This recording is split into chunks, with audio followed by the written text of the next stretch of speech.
भर दिहला पेट पिया बोलिया सुनाई के, भर दिहला पेट पिया बोलिया सुनाई के।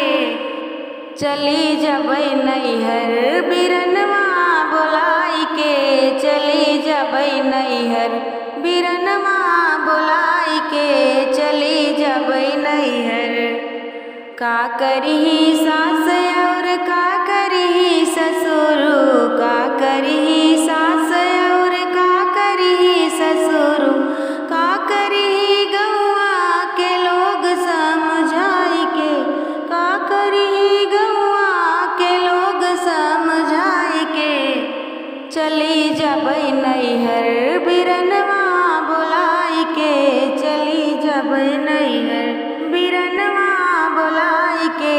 भर दिहला पेट पिया बोलिया सुनाई के, भर दिहला पेट पिया बोलिया सुनाई के।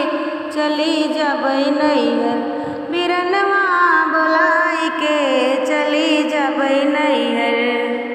का करही जेठ और का करही जेठनी, का करही जेठ और का करही जेठनी, का करही टोला मोहल्ला समझाई के, का करही टोला मोहल्ला समझाई के।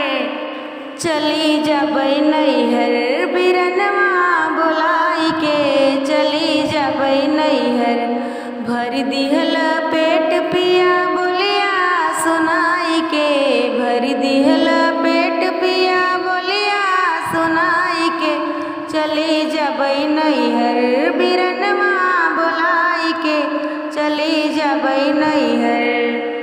का करही ननद रानी का हो नंदोइया, का करही ननद रानी का हो नंदोइया, का करही लहुरा देवर समझाई के, का करही लहुरा देवर समझाई के।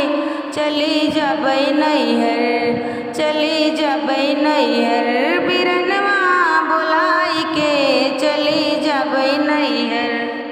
भर दिहला पेट पिया बोलिया सुनाई के, भर दिहला पेट पिया बोलिया सुनाई के।